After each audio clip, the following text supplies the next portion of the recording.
Suffering क्या है, कि अगर हमें कोई सफ़र करने ना दे तो क्या होगा। ये भी तो है ना कि अगर हम एक बीमारी में हैं जिसे नशे की बीमारी कहते हैं या शराब की बीमारी कहते हैं, और उसमें जो सफरिंग है वो हमें झीलने का मौका ही नहीं मिलता, हमारे घर वाले वो अपनी जान पे ले लेते हैं या किसी ना किसी तरीके से हमें तकलीफ़ नहीं पहुंचने देते, तो इसका मतलब है कि हमारी सफरिंग जो है माइल्डर होगी और स्लो होगी और डिलेड होगी, बीमारी बढ़ती रहेगी। यानी घर वाले उस बीमारी के प्रोसेस को नहीं रोक सकते, लेकिन घर वाले ये कर सकते हैं कि किसी का आपने उधार देना है तो वो आप को ना देना पड़े, वो उधार दे दें। कोई थाने में पकड़े गए हैं तो वो छुड़ा लें। अगर आप काम पे नहीं जाते तो आपको मसला ना हो, आपको रुपया पैसा मिलता रहे, आपके बच्चों के मामलात भी चलते रहें। अगर आप अपने बच्चों को स्कूल छोड़ के नहीं आते तो आपके भाई आपके बच्चों को स्कूल छोड़ के आ जाएं। इनेबलिंग का एक मेगा प्रोजेक्ट है, और जब आप इनेबलिंग के उस प्रोजेक्ट में काम करते हैं तो कभी कभी आपको बड़ा गुस्सा आता है, तो फिर आपका दिल करता है कि कुछ बुरा भला कह दें, तो बुरा भला कह देते हैं। जब बुरा भला कहते हैं तो फिर आपको गिल्ट होता है कि आपने बहुत बुरी बातें अपने भाई बेटे या किसी रिश्तेदार के बारे में कही हैं, और आप उस गिल्ट में परेशान हो के कुछ अब ऐसा करना चाहते हैं कि आपको गिल्ट ना हो, तकलीफ़ ना हो, और फिर आप जानते हैं अच्छी तरह कि उस रिश्तेदार को कैसे आपने खुश करना है, रुपया पैसा दे के या इजाज़त दे के या चश्म पोशी करके किसी न किसी तरह आपने अब उसे खुश करना है। और ये दो प्रोसेस नशे की बीमारी को बढ़ाते रहते हैं, और ये कॉमन सेंस से हम सीखते हैं कि अगर हमारा बेटा नशा करता है तो कॉमन सेंस ये कहती है कि उसके बच्चों के फ़राइज़ दादा दादी उठा लें या चचा ताया उठा लें, कॉमन सेंस ये कहती है। और अगर वो शादी ब्याह में शिरकत नहीं करता, खुशी गमी में नहीं जाता, तो कॉमन सेंस ये कहती है कि हम उसके लिए कोई बहाना बना दें कि वो बीमार है या कुछ ऐसा है, उसके ऊपर कोई भी इल्ज़ाम ना आने पाए, उसके ऊपर कोई भी आंच ना आने पाए, इसका बंदोबस्त घर वाले करते हैं कॉमन सेंस के तहत।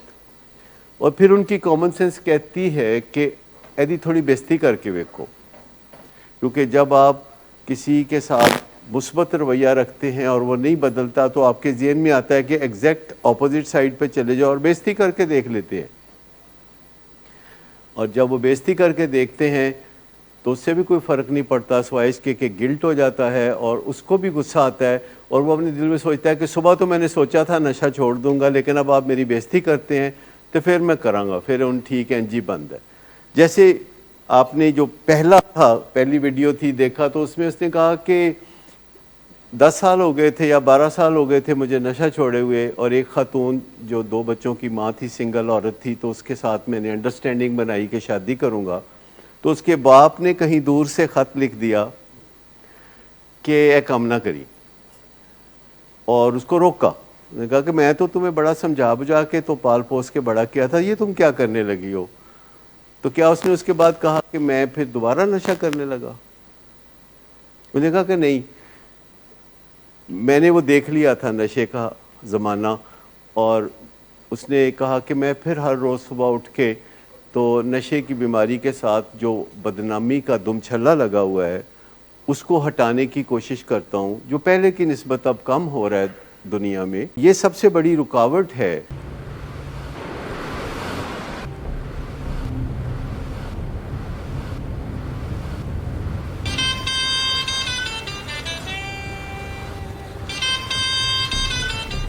अच्छा, तो अभी तक तुम्हारा इस चीप लड़की के साथ चक्कर चल रहा है? तुम कौन होती हो मुझे पूछने वाली? ओके, और तुम इन घटिया लड़कियों के साथ गुलछर्रे उड़ाते फिरो, तो मैं चुप बैठूं?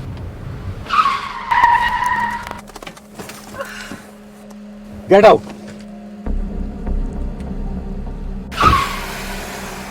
शराब नोशी की वजह किरदार की खराबी नहीं, मूड की खराबी है। शराब नोशी कभी भी नशे की बीमारी में बदल सकती है। नशे की बीमारी हर स्टेज पर काबिले इलाज है। मदद हासिल कीजिए, क्योंकि वो ऐसा नहीं करेगा। विलिंग वेज से मदद हासिल कीजिए, कहीं से भी मदद हासिल कीजिए, लेकिन फौरी मदद हासिल कीजिए। जिस मुआवजे के इंतजार में आपने बहुत देर कर दी, अब वो दस्तक दे रहा है। मदद हासिल कीजिए, मदद हासिल कीजिए, मदद हासिल कीजिए।